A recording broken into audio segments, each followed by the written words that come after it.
Ya, bueno, como les decía, pues vamos a ver hoy día el sistema de facturación virtual que está normado mediante la resolución normativa de directorio 1021 del 2016. Este sistema de facturación es el que ha sido normado para todo lo que es la parte de facturación y los registros que tienen que enviar los contribuyentes de acuerdo a las características tributarias. Ya, este sistema de facturación lo que ha tratado de hacer es que se elimine, por una parte, el uso indebido de crédito fiscal, porque ha habido una época donde han habido contribuyentes que se han dedicado simplemente a comprar facturas. Entonces, lo que la administración tributaria ha hecho es normar y poner algunos candados o algunos factores o variables que eliminen el uso indebido del crédito fiscal. Y nosotros con el chip ON que tenemos activado, ¿no es cierto?, tenemos que conocer bien esta norma para determinar si un contribuyente ha utilizado correctamente un crédito fiscal. Como les dije en la anterior clase del IVA, este impuesto es muy poderoso para las recaudaciones del Estado mediante la administración tributaria, que es el Servicio de Impuestos Nacionales, y al ser tan importante en el aspecto recaudatorio, también realiza controles muy específicos a los créditos fiscales o a los gastos, compras, costos que tienen los contribuyentes cuando están haciendo la determinación de sus utilidades para pagar el impuesto sobre las utilidades de las empresas. También es importante para la determinación correcta y hacer el seguimiento si los dependientes o los contribuyentes directos que presentan facturas para el aprovechamiento del crédito fiscal en el RC-IVA sean los que sí realmente son válidos para el crédito fiscal. Bueno, vamos a ver el contenido, en qué consiste el nuevo sistema de facturación virtual. Vamos a ver el marco normativo. Como siempre hay una referencia normativa a la cual hace que se aplique una norma, en este caso la 21 del 2016. Vamos a ver las modalidades de facturación, qué características tiene, la fecha límite de emisión. También vamos a ver, cosa que no se tenía anteriormente, los aspectos técnicos de las facturas, las generalidades de la dosificación, los procedimientos, la obligatoriedad, la emisión, las características de la emisión, los efectos tributarios y los registros que tienen que elaborar los contribuyentes que están obligados a cumplir con esta normativa. Antecedentes normativos. Bueno, la ley 2166 es una ley que establece cuáles son la creación del Servicio de Impuestos Nacionales, qué atribuciones tiene. Dentro de esas atribuciones indica de que puede normar en detalle de qué manera va a ser aplicado una determinada norma. En este caso, lo referido a la facturación y a los registros que están obligados a presentar los contribuyentes. En el artículo 13, por ejemplo, de la ley 843 establece eso. Está también establecido en el artículo 13 del decreto supremo 21.530, que es el decreto reglamentario al impuesto al valor agregado. Luego tenemos también como referencia la base normativa que tenemos, el Código Tributario, que es la 2492, y su decreto reglamentario, la 27310, y toda la normativa que antecede a la facturación o a los registros que tienen que cumplir los contribuyentes. Luego tenemos la resolución normativa 1016 del 2007, que era el nuevo sistema de facturación virtual, la que ha sido mejorada con la resolución normativa de directorio 16 la 21 del 2016, ¿no? La que estamos ahora haciendo la clase, ¿ya?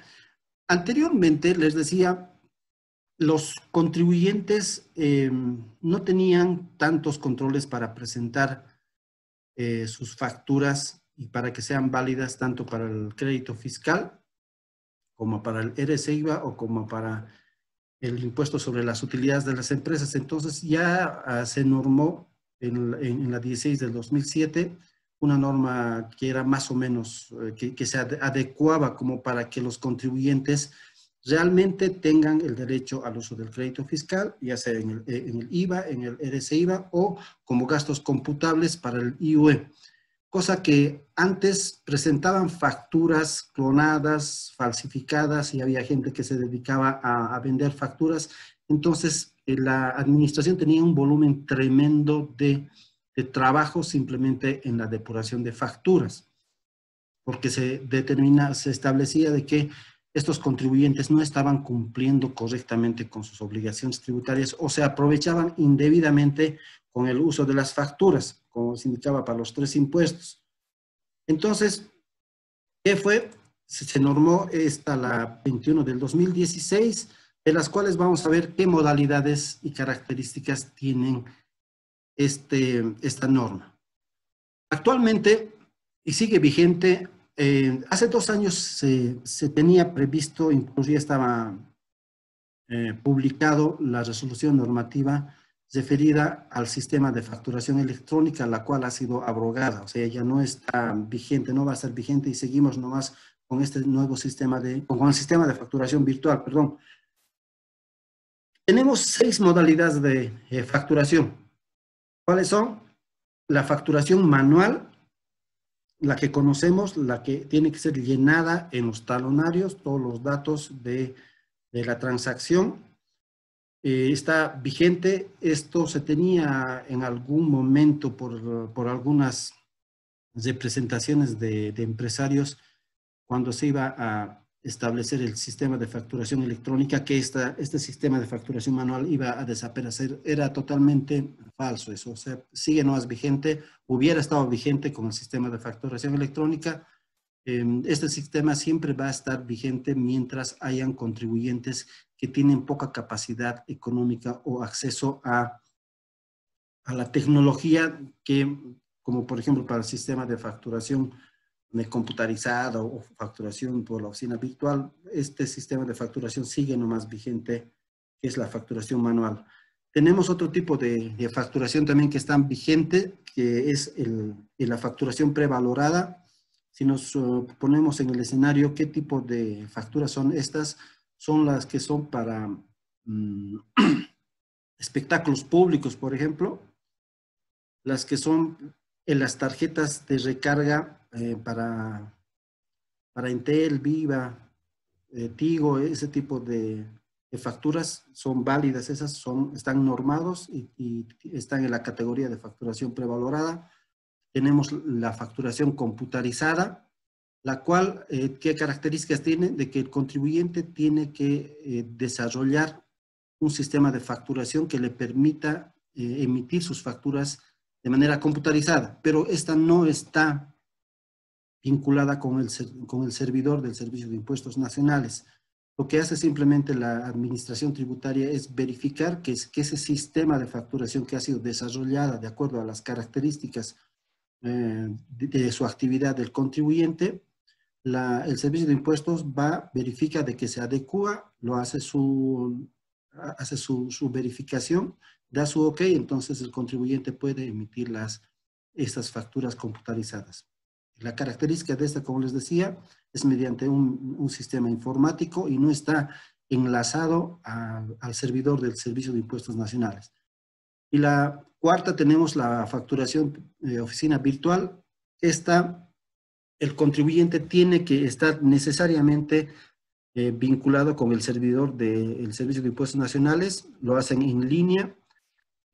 Otra de las características de esta facturación por la oficina virtual es que se utiliza para contribuyentes que no necesariamente emiten muchas facturas en el transcurso de un periodo fiscal, que es de un mes. Entonces, se facilita el uso de este sistema por cuanto no tienen la necesidad de hacer una dosificación o la impresión de talonarios de facturas. ¿Para qué voy a hacer la dosificación de estas facturas, que me lo impriman y luego emitir 2, 3 facturas nomás al mes, ¿no es cierto?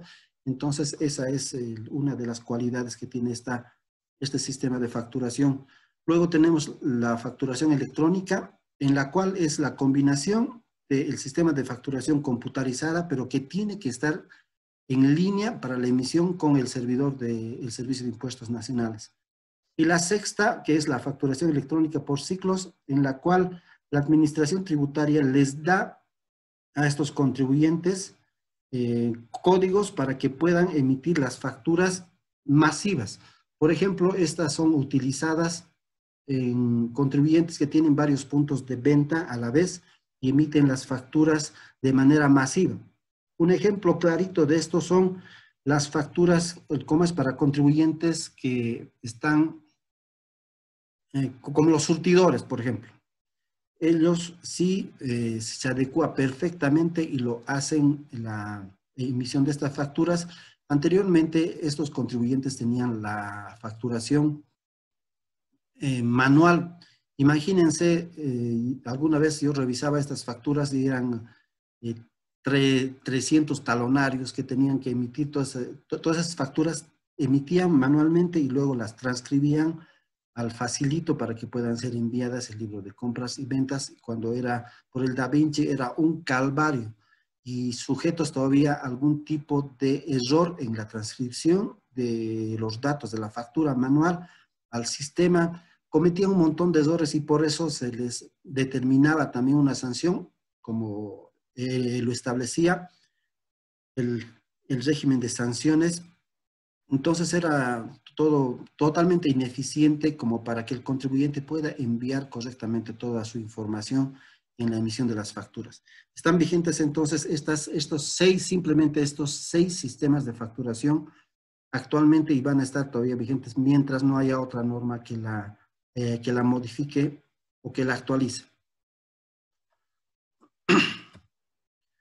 Respecto a la fecha de emisión, a la fecha límite de emisión, anteriormente no tenían o tenían muy al azar la fecha límite o no se tenía una fecha límite que consignaba en la factura en las que eran dosificadas en su momento para la emisión de las facturas. Actualmente se tienen ya las fechas límite de emisión en la modalidad manual. Su fecha límite a partir de la dosificación son de 180 días. Hay una excepción en los alquileres. Si en caso optaren por una facturación manual, tienen una validez de 720 días o 2 años. Para la prevalorada son de 360 días, excepción. En las de telecomunicación son de 720 días su validez de esas facturas, o la fecha límite, o de 2 años. Y en el caso de los espectáculos públicos, como sabrán, es el mismo día del evento, su fecha límite de emisión. En la computarizada tienen una fecha límite de 180 días, no hay excepciones. En la oficina virtual, el mismo día de la emisión. En la web electrónica, el mismo día de la emisión, no tiene excepciones tampoco. Y en la electrónica, por ciclos, el mismo día de la emisión, que tampoco tiene excepción respecto a la fecha límite de emisión.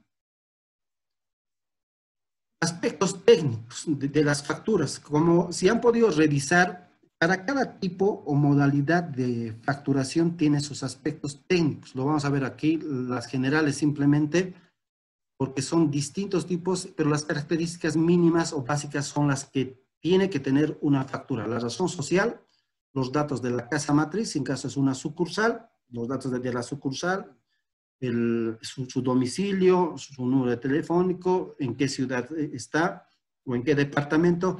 Entonces, todos estos datos tienen que contener en las facturas. Luego tiene que tener el campo para el NIT, el número correlativo, obviamente. Por si acaso, en las dosificaciones de las facturas, siempre se toma desde el 1 que empiezan, una vez que han dosificado por primera vez, desde el 1, y el correlativo sigue hasta que vaya a sigue utilizando el contribuyente esa dosificación. No la dosificación, sino las veces que vaya a seguir dosificando, se va a ir incrementando en base al último número de la factura dosificada. Luego tiene el número de autorización. Este dato del número de autorización la genera el sistema una vez que el contribuyente ha solicitado una dosificación mediante el portal. No se olviden que cada contribuyente que está sujeto al IVA tiene que hacer la dosificación, y cuando hace la dosificación se le da el número de autorización. Ese número de autorización es que le da la validez para que esa factura sea utilizada. Anteriormente, cuando habían las clonaciones, ponían cualquier número de autorización. Ya lo clonaban o lo falsificaban, ponían cualquier número. Actualmente ya, si en caso el sistema detecta que una factura ha sido declarada y no está dentro del rango de las facturas que ha dosificado la administración tributaria, automáticamente el sistema lo va a votar como para que se genere una orden de verificación. Y nosotros, cuando estemos haciendo el trabajo de campo, también tenemos que verificar que esa factura corresponda a una dosificación que ha sido autorizada por la administración tributaria. Luego, en las facturas, en los térmicos, tiene que tener su original y su copia.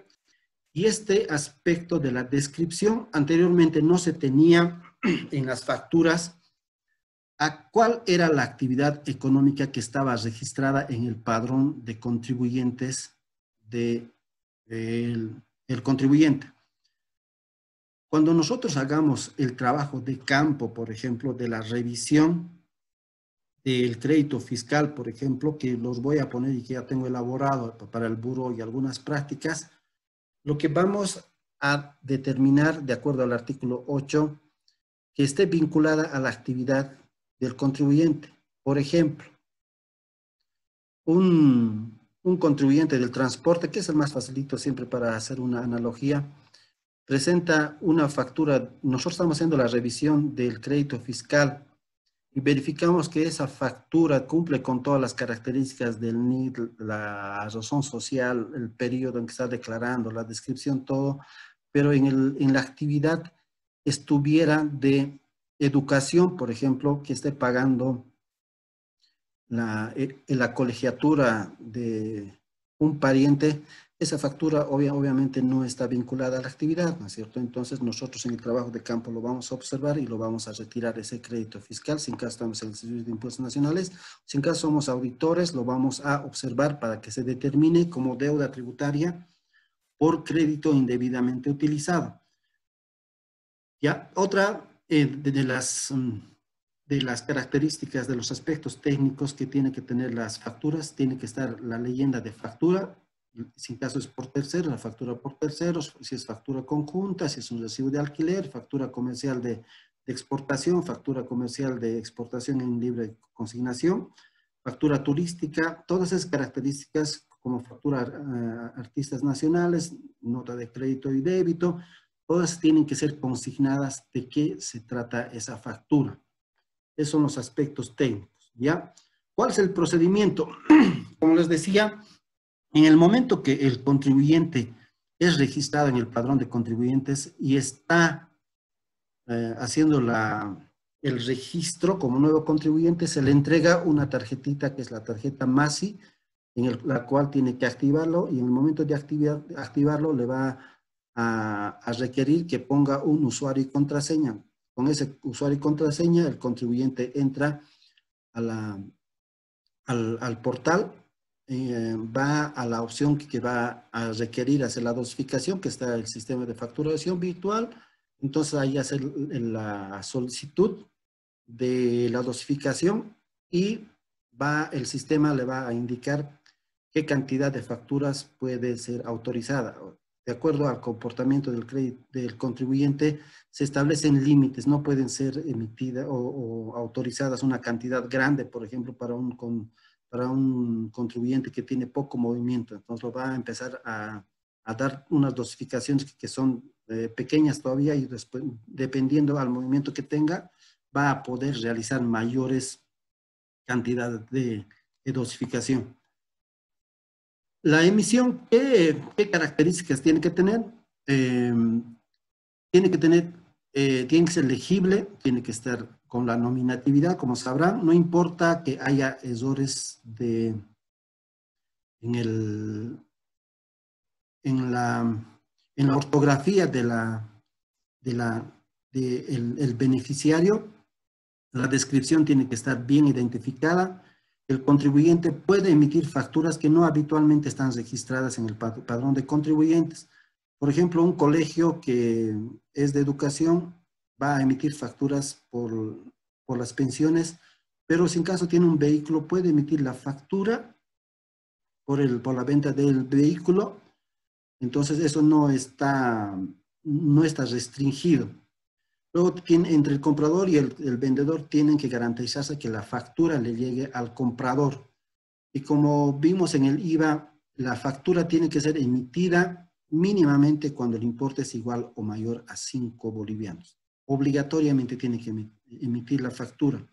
Si en caso la transacción es igual o mayor a 5 bolivianos, pero si en caso lo necesita o requiere el comprador que le emita una factura por una compra menor a 5 bolivianos, el vendedor está obligado a emitirla.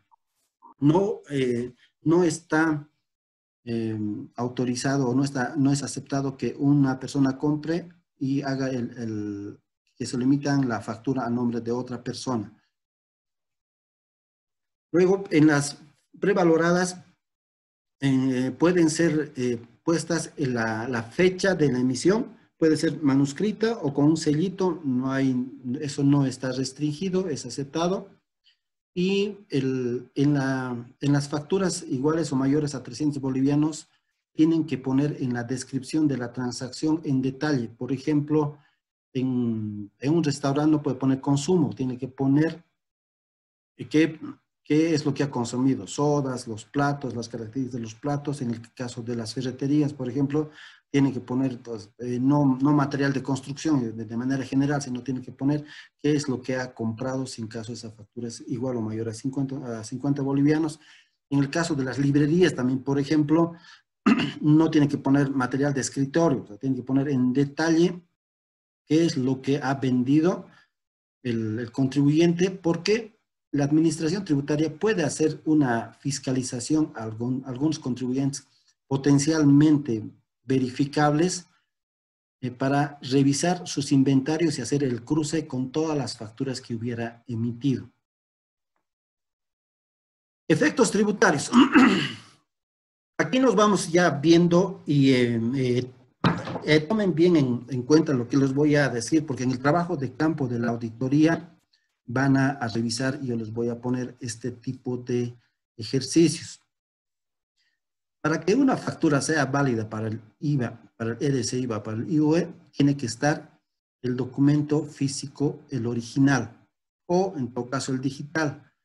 O en su caso, como dice la norma de una sentencia, tiene que tener la factura legalizada, una fotocopia legalizada, si en caso no lo tiene el original. Pero si en caso verificamos de que no existe siempre con ninguna de estas características, la factura original o la fotocopia legalizada o en digital, ese crédito fiscal va a ser retirado en el caso del IVA y del RC-IVA, y en el caso del IUE, si en caso se ha aprovechado este contribuyente con la disminución de su utilidad utilizando un gasto que no tiene el respaldo original de la factura, entonces va a ser depurado, como ese gasto, costo o compra va a ser considerado como no computable. Tiene que tener los datos correctos de la dosificación. En el momento de recoger el contribuyente sus facturas, por ejemplo, en las manuales, tiene que verificar que todos los datos de la dosificación coincidan con las facturas que los han entregado. ¿Por qué? Les digo, en algunos casos, las imprentas, como hacen trabajos de anteriores, se les va en la correlatividad, por ejemplo, consignar de un trabajo anterior, así que se lo complica al contribuyente, porque esa factura en el sistema, en el momento de meter al facilito, esa factura no va a ser aceptada en el facilito, porque ya el sistema va a detectar que esa factura no ha sido autorizada, o ese número de factura no ha sido autorizada para ese número de autorización. Por tanto, tienen que verificar que esa factura ha sido dosificada y consignan los datos correctos en el talonado. Luego tiene que verificar en el crédito fiscal, en el RCIVA o en el IUE, que correspondan al periodo que lo correspondan y estén dentro de la fecha límite. Esta fecha límite, ¿qué pasa? Pregunta, ¿qué pasa si un contribuyente emite una factura fuera de fecha límite de emisión? En ese caso establece que al vendedor que ha emitido esa factura fuera de la fecha límite de emisión, se le va a sancionar porque ha emitido una factura que estaba fuera ya de fecha límite. Ahora, para efecto del crédito fiscal, esa factura que hubiera sido emitida fuera de fecha límite, le es válido para el uso del crédito fiscal o ese gasto computable. Seguramente ya han revisado esta resolución normativa donde establece esto que les digo. Ya en la nominatividad mínimo tiene que estar el apellido, la razón social o nombre comercial del beneficiario de la compra. Tiene que contener su NIT o en todo caso su carnet de identidad si es para el RCIVA. Y como les decía, la ortografía no es un aspecto relevante como para que esa factura sea depurada. Ahí existe esa salvedad. Luego, el NIT para el IVA, lo que les decía, el carnet de identidad para lo que es contribuyentes que se vayan a beneficiar para el RCIVA y el NIT de respaldo para el IUE. La factura tiene que tener la coincidencia del monto numeral con el literal, no tiene que tener enmiendas ni alteraciones. Si en caso nosotros en el trabajo de campo verificamos o el cliente hubiera registrado, se hubiera aprovechado de un crédito fiscal y esa factura tendría alteraciones o enmiendas, hay que observarlo porque el Servicio de Impuestos Nacionales cuando vea ese tipo de facturas los va a depurar porque se presume que han sido alteradas y la norma dice si en caso es alterada no es válida para crédito fiscal. Y el detalle, como les decía, de los importes igual son mayores a 300 bolivianos, esas facturas tienen que estar en detalle de la transacción. Y si una factura es mayor o igual a 50.000 bolivianos, tiene que tener la bancarización. ¿En qué consiste la bancarización? En que tenga su medio fehaciente de pago y que haya realizado el envío del auxiliar de bancarización de las ventas y de las compras. Y luego otra llave de control, si se quiere, para las facturas, si en caso corresponde a una factura que tenga el requerimiento de tener el código de control, tiene que estar registrado. El contribuyente puede hacer tranquilamente con el escaneo también la captura de las características de esa factura. Y lo que luego les decía y recalco es que esas facturas estén vinculadas a la actividad grabada de la empresa que está haciendo ser beneficiaria del crédito fiscal. Si no está vinculada, ya automáticamente esa factura tenemos que observarla o en todo caso estamos en impuestos, esa factura va a ser depurada. Y esa factura tiene que estar registrada obviamente contablemente porque ha sido utilizada ese crédito fiscal.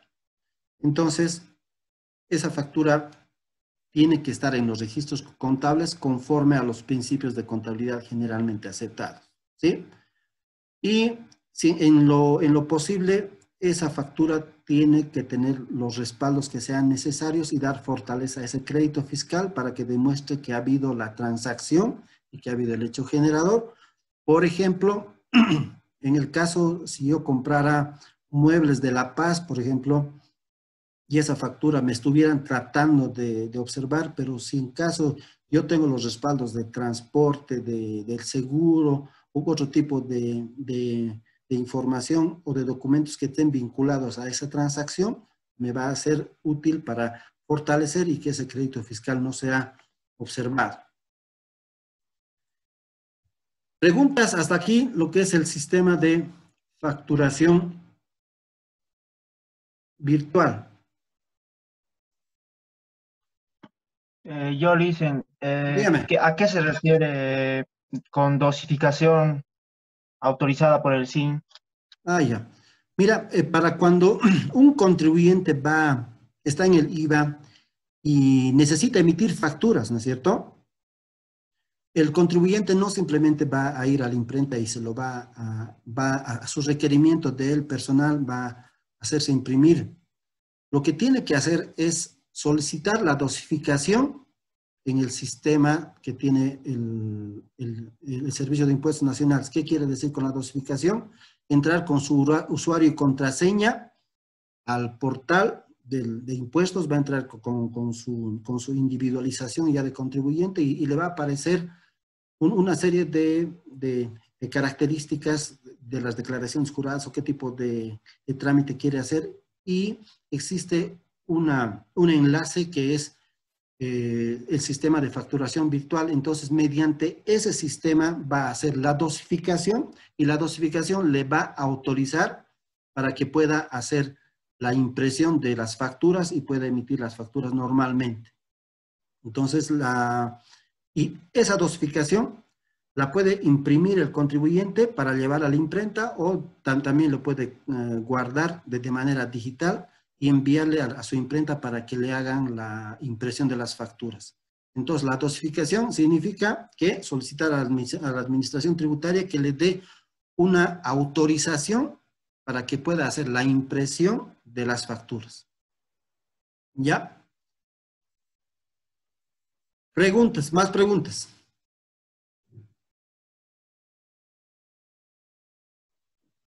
Estamos, ¿no? Entonces vamos, les digo, esto de la resolución normativa, esta que se refiere al sistema de facturación virtual, nosotros cuando hagamos las revisiones en el trabajo de campo de las auditorías, vamos a tener que conocer bien, porque cuando observemos alguna irregularidad o algún incumplimiento, vamos a tener que establecer qué artículo, qué inciso de la norma hubiera incumplido el contribuyente para que nosotros respaldemos a esa observación. No simplemente en el trabajo de campo observemos de que la factura original, por ejemplo, no está, bueno, no está, no hay problema. No. Y esa factura, como no está, hay que retirarla. No, en auditoría nosotros tenemos que decir qué norma ha sido incumplida. Estableceremos, no está la factura original, por cuanto establecen en la ley 843, en el artículo 8, que tiene que tener el original o la fotocopia legalizada, y la cual establece también en la resolución normativa de directorio 21 del 2016, en su artículo tanto, que establece que tiene que tener la factura original para que sea para que pueda beneficiarse del crédito fiscal. ¿Ok? Les recomiendo esta norma, tienen que conocérsela bienísimo para hacer el trabajo de campo en el buró que vamos a realizar. ¿Más preguntas? Hasta aquí. ¿Está claro, no es cierto? Bueno, vamos a continuar con lo que es la determinación del crédito fiscal. Ya han debido ustedes ver, han debido descargar y hacer el seguimiento del ejercicio que les subí. Ese ejercicio, por si acaso, vamos a hacer la práctica. Hoy día lo vamos a resolver, pero luego a ustedes les voy a dar un trabajito donde me lo van a verificar si el contribuyente ha determinado correctamente el impuesto y ha llenado correctamente la declaración jurada, y luego me lo van a hacer cómo debería haber sido correctamente determinada el IVA y la declaración jurada. Dicen, ¿esa tarea va a ser individual o grupal? Grupal. Gracias.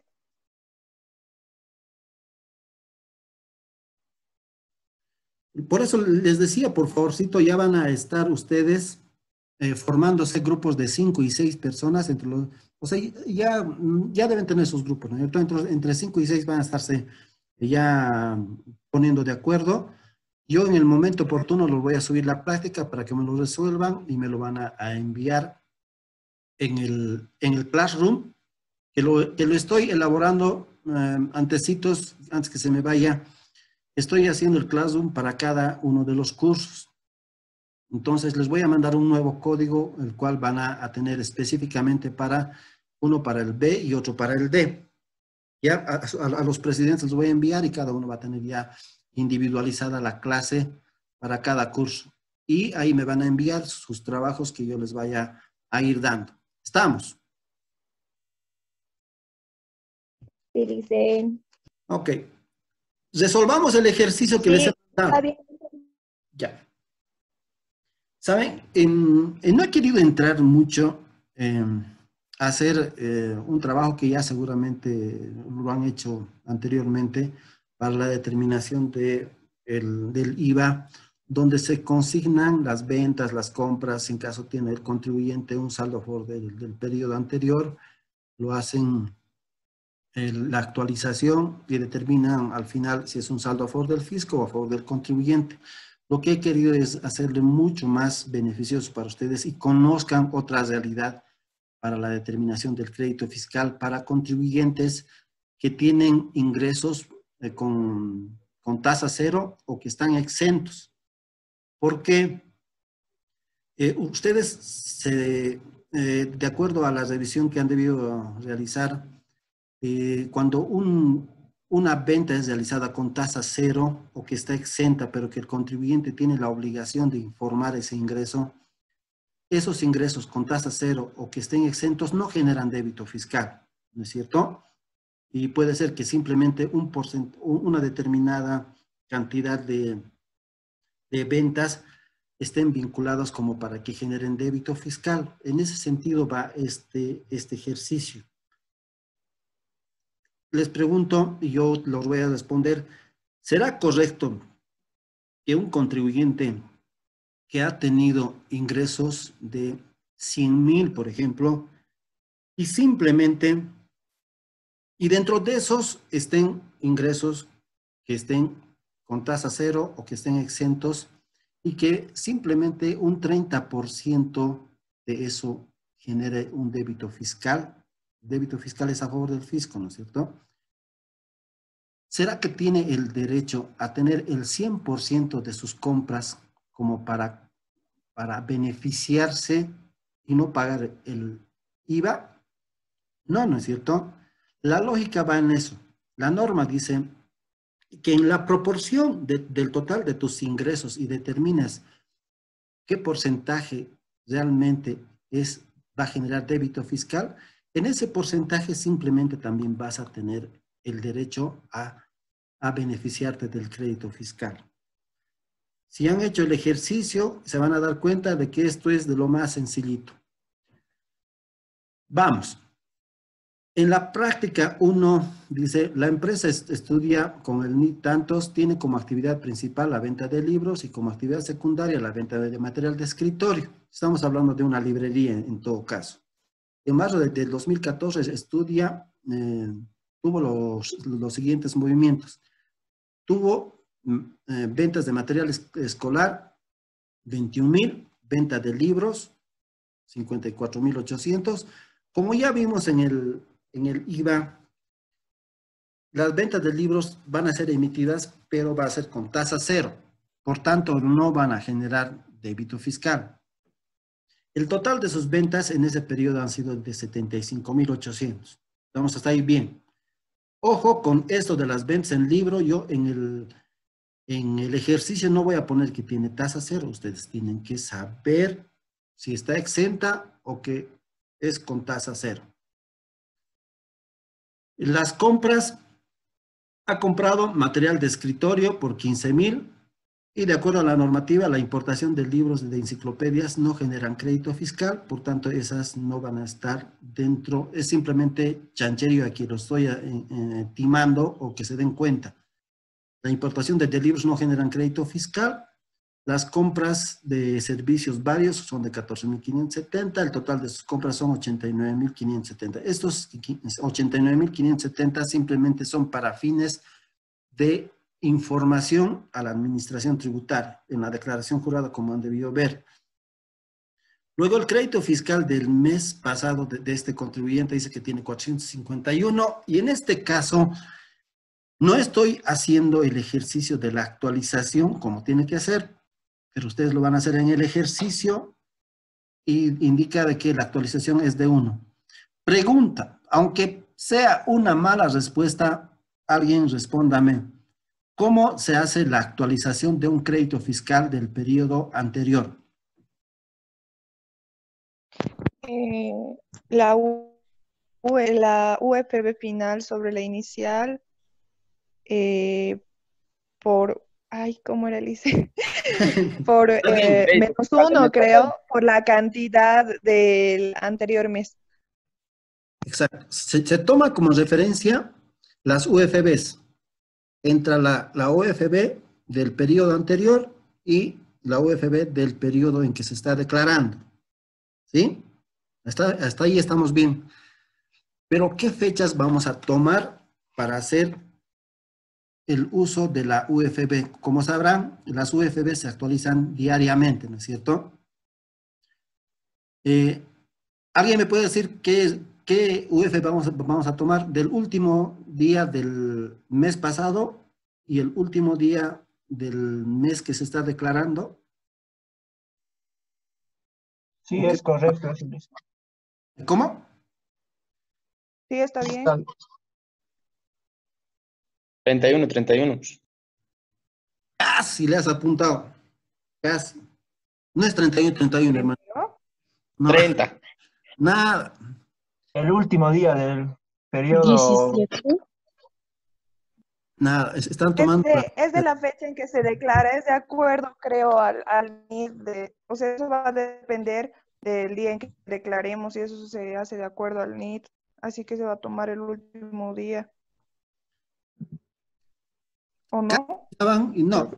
Ya. Eso es la fecha de pago. Tampoco, hermanito. ¿El último día del mes anterior?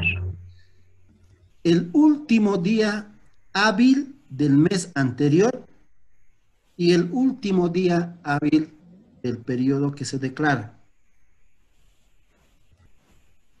El último día del mes puede ser domingo, ¿no es cierto?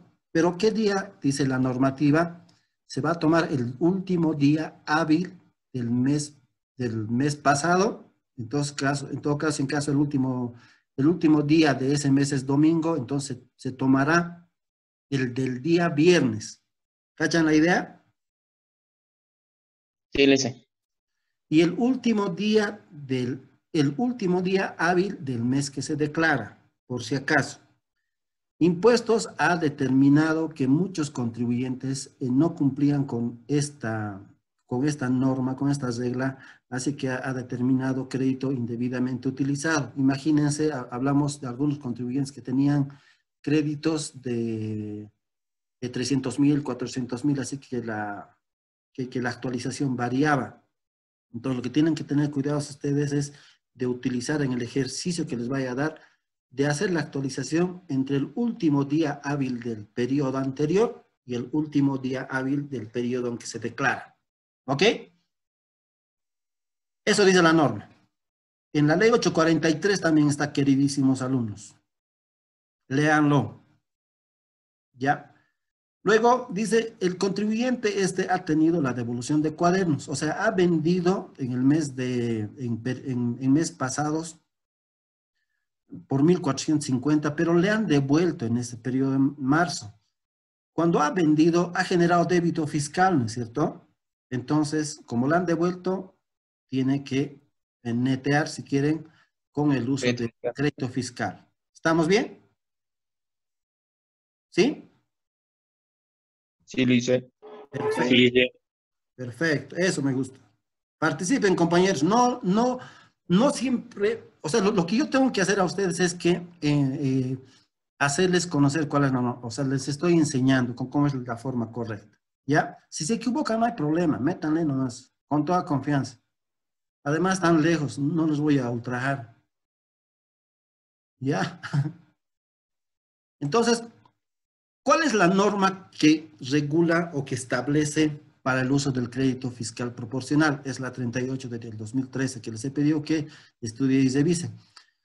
En la cual indica de que de las operaciones grabadas, ¿cuánto es de operaciones grabadas que tenemos nosotros? De acuerdo al ejercicio. las que van a generar débito fiscal, ¿no es cierto? Las grabadas por el débito fiscal. 21.000. Exacto. Las ventas Y- de materiales. Exacto, los 21.000. Los 21.000, ¿no es cierto? ¿Y cuánto es el total de los ingresos que ha tenido en el periodo? O sea, entre las operaciones grabadas, no grabadas y con la tasa cero. ¿Y cuánto es el crédito fiscal que tiene el contribuyente para beneficiarse del crédito fiscal? A ese importe lo vamos a aplicar el 13%, de manera de que el crédito fiscal proporcional sea coherente con el débito fiscal que ha generado, en la misma proporción.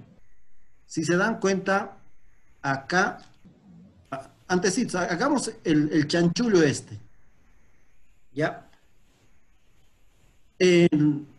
Las ventas tiene el contribuyente 21.000, ¿sí? Ventas de materiales que están grabadas.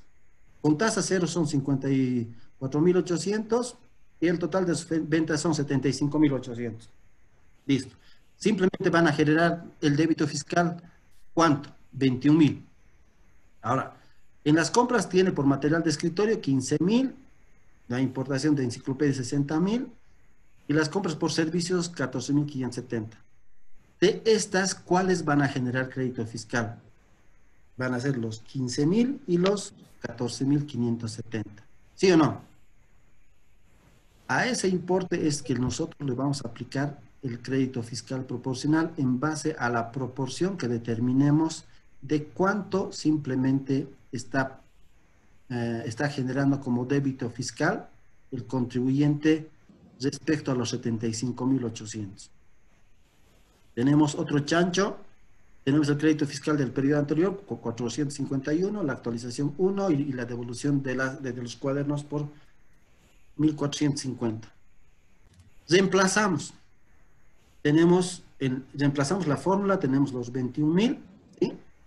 Y hacemos la sumatoria de todos los ingresos, determinamos que 21.000 entre 75.800 equivalen al 28%, simplemente que está generando débito fiscal. Y dice, ese 28% simplemente le vas a aplicar, la vas a aplicar para determinar un importe de crédito fiscal que va a tener derecho a compras, ese contribuyente. Indica, aplicando los 28, el 28% a los 29.000, simplemente para el contribuyente le va a ser válido 8.192.22 como compras, a la cual le va a aplicar el 13% y va a tener el crédito fiscal proporcional. ¿Suave o no suave? Facilito, ¿no es cierto? Por ese lado no, simplemente lo que estamos haciendo es la proporción que ha pagado respecto al total de sus ingresos, lo que ha generado débito fiscal, en esa misma proporción lo vamos a aplicar a sus compras para tener el crédito fiscal proporcional. Otro chancho, ¿cómo vamos a hacer la determinación? Sabemos que lo que va a generar débito fiscal simplemente son los 21.000, por tanto, va a generar esto un débito fiscal de 2.730. Y para fines informativos, en la declaración jurada, como se van a dar cuenta, tenemos que tener el dato de los 89.570, que ha sido el total de las compras que ha tenido, que nos pide en la declaración jurada y que vamos a tener que informar. Son 89.570. Las compras del periodo que tendrían que generar crédito fiscal son 29.570. Y tiene el contribuyente las devoluciones por 1.450, lo que ha generado un crédito fiscal de 189. Y tenemos el crédito fiscal que hemos determinado aquí de 1.065. Haciendo la suma de los 189 más los 1.065, tenemos un total de crédito fiscal de 1.254. Como ya tenemos el débito fiscal y el total del crédito fiscal, hacemos la diferencia, lo que nos determina que el contribuyente tiene un saldo que pagar a favor del fisco de 1.476. Sin embargo, este contribuyente tiene el crédito fiscal del periodo anterior de 451 y la actualización es de 1, por tanto, haciendo esa diferencia, el contribuyente simplemente va a pagar o ha determinado un saldo a favor del fisco de 1024. ¿Cacha? Haciendo la declaración jurada, para efectos de declaración jurada de los movimientos que ha tenido el contribuyente, informamos que sus operaciones grabadas son 21.000, con tasa cero los 54.800. Si se dan cuenta, en la fórmula y en el formulario, aquí existe en el inciso H establece cuál es la fórmula. Para la determinación del crédito fiscal no toma la tasa cero ni las operaciones que están exentas. Por tanto, el formulario en el sistema simplemente va a tomar como referencia los 21.000 para determinar el débito fiscal de 2.730. Como les decía, hay que informar cuánto ha comprado, los 89.570. Tenemos las compras que tendrían que estar sujetas al crédito fiscal, pero sin embargo, vamos a utilizar la fórmula que establece en la letra G, está en la resolución. Si se fijan, en la letra G está la mismísima fórmula que nosotros hemos utilizado acá. Esta fórmula es. Nos determinamos que el contribuyente tiene como crédito fiscal 1.065, sin embargo, ha tenido devoluciones por 1.450, lo que le ha generado, de acuerdo a la fórmula también que establece, de 189, haciendo las operaciones, determinamos un crédito fiscal de 1.254. Se determina el saldo a favor del fisco de los 1.476, el crédito fiscal del periodo anterior, lo actualizamos, tenemos un saldo final a favor del fisco de 1.024, el cual es cancelado al Servicio de Impuestos Nacionales, el cual tiene que ser en plazo. Si en caso no es en plazo, ya se genera una deuda tributaria, la cual va a ser aplicada el mantenimiento de valor y los intereses, ¿no es cierto? Ahí termina el ejercicio. ¿Preguntas? Licen. Dime. Buenas tardes, Licen. ¿Me podría explicar la diferencia entre las operaciones no grabadas y las operaciones tasa cero? ¿Y algún ejemplo de alguna operación no grabada? Las operaciones no grabadas son las tasas cero exentas. O sea, las con tasa cero son las que están de acuerdo. ¿Qué facturas son? Las que están con tasa cero. Transporte internacional, de acuerdo a lo que hemos visto en la clase anterior. ¿Sí? Las facturas turísticas, la venta de libros, esas están con tasa cero. Y las exentas son las que no está obligado a pagar en el IVA, pero que tienen que ser informadas. Les recomiendo dar una leidita o una revisadita de lo que hemos visto en la clase anterior.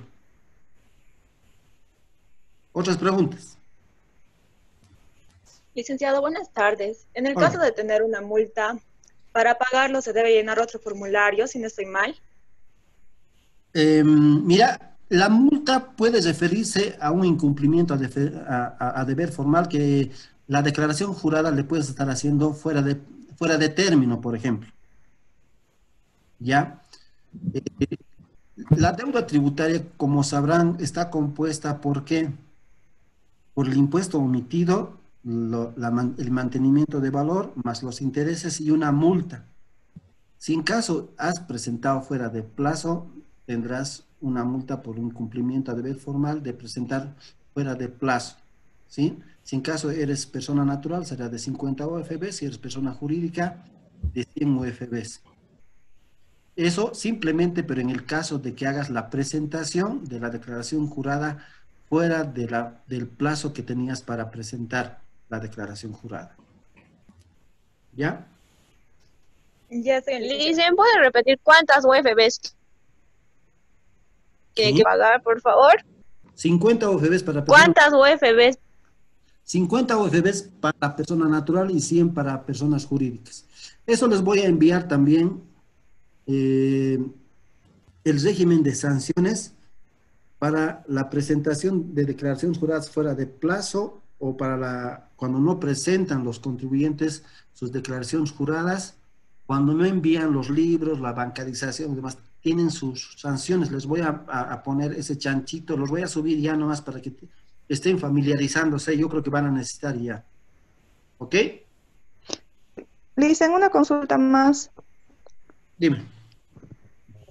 En el llenado del formulario, en el rubro 2, en la parte C, dice compras en las que no es posible discriminar su vinculación con actividades grabadas y no grabadas. Sí. Y no entiendo por qué entra ya. ahí En todo esa, menos enciclopedias. sí, O sea, no tendría que ser solamente. No.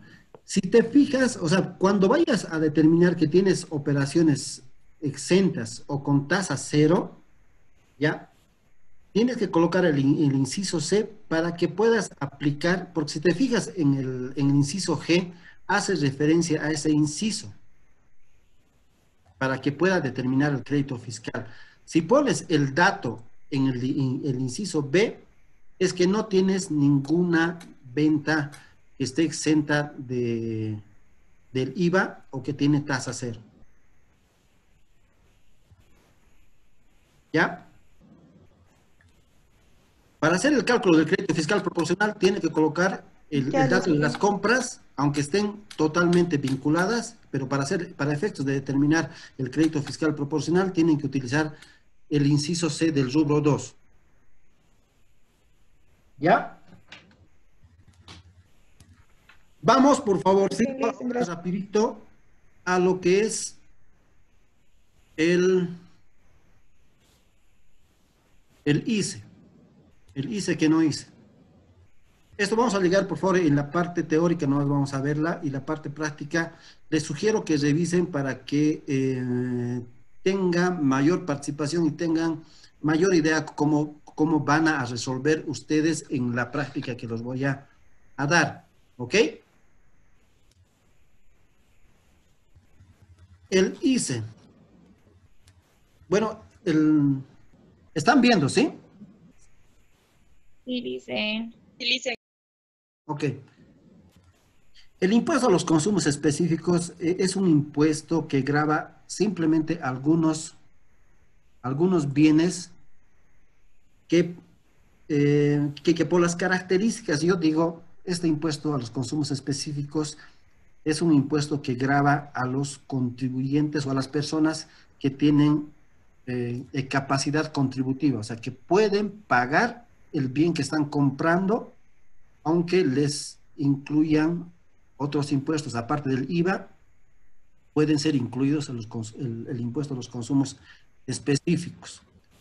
Por ejemplo, en las bebidas, quien le gustan los traguitos, no simplemente va a pagar el IVA, sino tiene que estar incluido el impuesto a los consumos específicos, los cigarrillos, los vehículos, por ejemplo, los vinos. Entonces, ese tipo de bienes, cuando son comercializados, tienen que incluirse el impuesto a los consumos específicos. Pero en la tabla que establece en la ley 843 y en el decreto reglamentario que los he enviado, espero que hayan visto, establece qué artículos o qué bienes están sujetos a este impuesto. No son todos los impuestos, como no son todos los bienes, son simplemente algunos bienes. Yo digo estos bienes suntuarios que bajo la óptica de capacidad contributiva el Estado ha normado que se pague. Vamos viendo. Como siempre, el marco legal, ¿no es cierto? ¿Dónde establece que voy a pagar el impuesto a los consumos específicos? Está en una ley, como dice la norma en los principios, ¿no? En el principio de legalidad, los impuestos tienen que estar normados en una ley. Yo los puedo preguntar en el examen, por ejemplo, el decreto supremo 843 establece la creación del IVA. ¿Estará bien? ¿Falso o verdadero? Falso. Falso.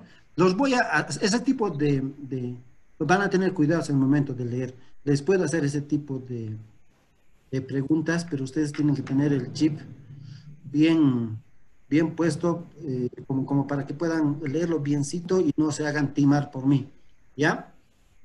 Luego, otra norma que establece para la aplicación del ICE está en la ley 2492, que es el Código Tributario, el decreto reglamentario, que es la 24053, que los he enviado, como les decía, y el decreto supremo 744, la que modifica las alícuotas. Por si acaso, las alícuotas de este impuesto no son fijos como del IVA, como del ITE o como del IOE. Las alícuotas, este impuesto a los consumos específicos varían anualmente. Actualmente tenemos la resolución normativa, la 1019, número 20, en la cual actualiza cuáles van a ser las alícuotas para esta gestión del 2020. ¿Ya? El objeto del impuesto dice qué objetos van a ser sujetos a este impuesto. En el IVA, ¿cuál es el objeto? ¿Alguien me puede decir? La venta de bienes muebles, la prestación de servicios, los alquileres, las contrataciones y las importaciones definitivas, ¿no es cierto? Ese es el objeto, o sea, está clarito, ¿no es cierto?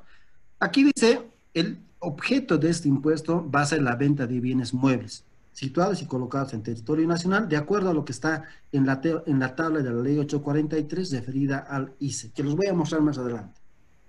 Luego, el objeto también de este impuesto son las importaciones definitivas de los bienes, pero que están establecidos en donde, en la tabla de la ley 843. Simplemente esos objetos o esos bienes nomás están sujetos al impuesto al ICE. ¿Quiénes van a ser los sujetos de este impuesto? Los fabricantes y o personas naturales o jurídicas, los que elaboran por cuenta de terceros, estos bienes que son sujetos al ICE, las personas naturales o jurídicas que realicen a nombre propio las importaciones definitivas. Ellos van a ser los sujetos del impuesto.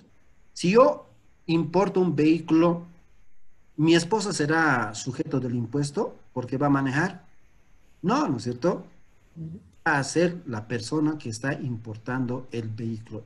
Sobre esa persona le va a caer la obligación del pago del impuesto. ¿Qué actos están grabados? La venta en el mercado interno y o la importación definitiva de qué. Aquí estamos teniendo un referente de qué bienes van a estar grabados con el ICE. Las bebidas refrescantes, excepto aguas minerales o jugos naturales. Las bebidas alcohólicas en general, incluida la chicha de maíz, alcoholes potables, cigarrillos, tabacos y automóviles. Simplemente estos bienes están grabados por el ICE. ¿Ya? El ICE, como sabrán, es de dominio municipal, como hemos visto cuando les di en la primera clase, los impuestos, todos los tributos que existen en Bolivia y cuál es su dominio. Teníamos a la chicha de maíz, que es de dominio municipal, como referencia. Les decía, ¿cuáles son las alícuotas? En el IVA tenemos el 13% y que es sobre la venta de bienes muebles, alquileres y demás, ¿no es cierto? En este caso dice, van a haber dos tipos de alícuotas. Unas que son las porcentuales sobre el valor neto de las ventas del IVA, simplemente va a aplicarse sobre el valor neto menos el IVA en el caso de las alícuotas porcentuales, y las alícuotas específicas cuando se trate de bienes que sean medidos por litros vendidos. ¿Cuánto se paga? En las tasas porcentuales van a ser aplicados a los cigarrillos y vehículos, y las tasas específicas a las bebidas refrescantes y alcohólicas.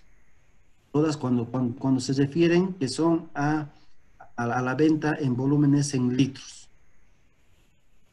Las alícuotas Para las alícuotas porcentuales van a ser aplicadas en el precio neto de las ventas de los bienes de producción local, consignado en la factura, pero de manera separada va a ser consignado cuánto es el valor del ICE determinado que tiene que pagar el consumidor.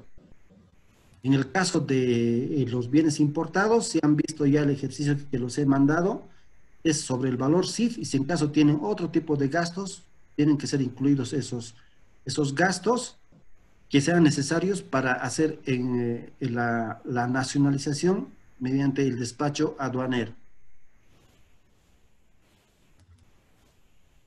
En el caso de las tasas específicas, como dijimos, van a ser expresados a los bienes que tienen en litros, las ventas que son en el mercado interno y las importaciones también definitivas cuando son expresados en litros. Suave.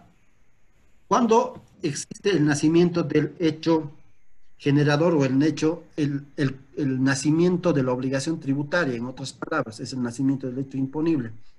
Por las ventas en la fecha de la emisión de la nota fiscal o entrega de la mercadería o lo que ocurra primero, es similar a lo que es en el IVA, si se acuerda.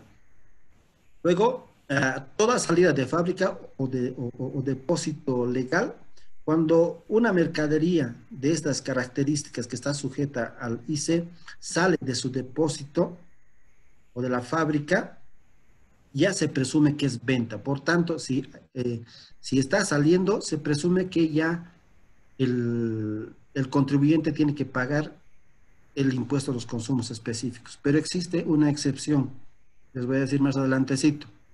Luego, cuando es el nacimiento del hecho generador, en la fecha en que se produzca el retiro del bien mueble grabado con destino a uso o consumo particular. Si yo, por ejemplo, trabajo en Coca-Cola y me están dando un paquete de sodas para mi consumo mensual, entonces en ese momento, si es para consumo, igualingo nomás tiene que ser pagado el ICE, no importa que sea para uso o consumo particular. En el caso de importaciones, cuando se retiren del despacho aduanero. Ahora, existen, como les decía, han visto seguramente algunos camiones de la Coca-Cola o de Paceña o de Sureña que andan circulando, entregando la mercadería. Pero ¿qué pasa con lo que dice la norma? O sea, dice que una vez que ha salido de su almacén o de la fábrica, ya se presume que es venta. Puede ser que no sea venta. ¿Cuál es el requisito para eso? Tiene que tener su guía de tránsito, que es el formulario 4115. Si el camión está transitando con ese formulario, entonces no se presume que es venta. ¿Ok? En el caso de los productos importados, lo mismo. Están trasladando desde la aduana hasta las instalaciones de IMCRUZ, por ejemplo. En ese caso todavía no se presume que es venta, si en caso tiene el formulario 4115. Les puedo preguntar esto, ¿no es cierto? Que está facilito. ¿Cuándo y cómo se paga? Las actividades habituales mediante el formulario 650 en función al último dígito, como normalmente ya conocemos, ¿no es cierto? Y las importaciones en el momento del despacho aduanero de la póliza o el DUI que es entregado al que está haciendo la importación. Ahora, como todo impuesto siempre tiene sus exenciones o exclusiones. En el IVA, en el Código Tributario establece siempre que tiene que tener una estructura, un impuesto, que tiene que tener un objeto, un sujeto pasivo, el obligado a pagar, tiene que tener una base imponible, tiene que tener una alícuota que se va a aplicar. Se van a dar cuenta, lo que le estoy diciendo siempre va a haber. Y luego puede haber que existan exenciones, y el ICE no es una excepción, ¿ya? Entonces dice que van a ser excluidas del ICE la importación de vehículos para transporte de pasajeros o mercaderías incluidos en la nómina de bienes de capital. ¿Cuáles son los bienes de capital? Por ejemplo, los que vayan a ser utilizados para el transporte de mercaderías o de pasajeros. Aquí vemos una flota. Es, por ejemplo, si tú estás importando y es para realizar una actividad económica, esa no va a estar sujeta al ICE. Pero si es para consumo particular, sí, esa sí ya está sujeta al ICE. En el otro, los vehículos construidos y equipados originalmente para servicios de salud y de seguridad, como ven, aquí tenemos un carro bombero, tenemos una ambulancia, en la fotito que he querido hacer gráficos, entonces esas no están incluidas para el pago del ICE, sean ambulancias, carros de seguridad, carros bomberos, camiones de cisternas, esas no están incluidas para el pago del ICE. Y como siempre existen los convenios bilaterales o multilaterales para los cuerpos diplomáticos o los miembros acreditados, dice que si en caso están importando estos bienes que están grabados para otros, pero para las misiones diplomáticas, no van a pagar el ICE mientras demuestren esa categoría de diplomáticas o son miembros acreditados. ¿Okay? Como en todo, o sea, el ICE está regulando el consumo o la venta de bienes que son bebidas, cigarrillos, especialmente. Entonces, ¿de qué manera puede controlar? La Administración Tributaria ha autorizado que se utilicen timbres, una determinada cantidad de timbres. Por ejemplo, en la importación se etiquetan toditas las cajetillas que tengan los timbres. Luego los sellos y, por ejemplo, para las bebidas, para cerveza, para sodas, existen sus líneas de transporte donde están pasando todos los productos, sean botellas, latas u otro tipo de envases. Entonces, la Administración Tributaria, a manera de control, ha implementado que estas empresas tengan un contómetro, la que anda contando qué cantidad, es como un contadorcito que en esa cinta vaya contando cuántos productos están pasando y de acuerdo a eso hace el cruce de esa información con lo que está vendiendo o declarando el contribuyente. Ese contómetro puede ser financiado por el contribuyente para pagarse en 12 cuotas iguales y consecutivas. Y luego otra forma de control del ICE que tiene la Administración Tributaria es los inventarios permanentes, para que paguen correctamente sus obligaciones tributarias. O sea, estamos hablando, la Administración Tributaria está indicando qué medios de control va a hacer. Y nosotros como auditores, para cuando estemos realizando una auditoría y verifiquemos de que este contribuyente tiene las características del objeto que es sujeto al ICE, vamos a tener que hacer el trabajo de campo y verificar que haya cumplido con todos estos requisitos y también hacer la revisión de sus inventarios permanentes para ver con cuánto ha iniciado, ha sumado sus compras, ha restado sus ventas y va a tener un inventario final de acuerdo a las características que establece la utilización del método de inventarios permanentes. ¿En qué formularios lo van a hacer la declaración jurada? Lo hacen mensualmente, si son bebidas refrescantes o si son en alcohol, lo van a hacer respectivamente en el 650 o el 651. Luego, la información mensual para movimiento de sus materias primas, pero no nos olvidemos que estos contribuyentes que elaboran tabacos o bebidas hacen movimiento de cebada, malta, lúpulo, qué sé yo. Entonces tienen que informar cuál ha sido su movimiento de esas materias primas. Entonces, ¿en qué formulario le van a hacer? En el 185. Luego, para los parámetros de producción de las materias primas, lo van a hacer en el 630 para bebidas refrescantes. Si en caso el contribuyente hubiera incumplido el pago de una obligación oportunamente, puede hacerle la regularización mediante un formulario 1000. Si en caso se refiere a bebidas que contengan alcohol, lo va a hacer en el formulario 1050. Estos son los formularios donde les decía, hay que hacer la información del movimiento que ha habido. Estos son los bienes que están grabados. Que les decía que están en la ley 843, ¿no es cierto? Tenemos agua, las distintas características. Para el ejercicio, no sé si los que han visto o han hecho el seguimiento, he utilizado el ejemplo de la venta de cerveza, en la cual he utilizado la alícuota específica de 3,89 y la alícuota específica del 1%. Su micrófono, por favor, ¿alguien está? Son todos vinos, vermut, demás bebidas fermentadas, alcohol, vodkas, todo lo que se refiere. Este detalle es inmenso, es largo, lo que les recomiendo dar una revisadita, pero en todo caso yo les voy a dar las características de qué producto vamos a hacer el ejercicio, ya sea para revisión o en el examen.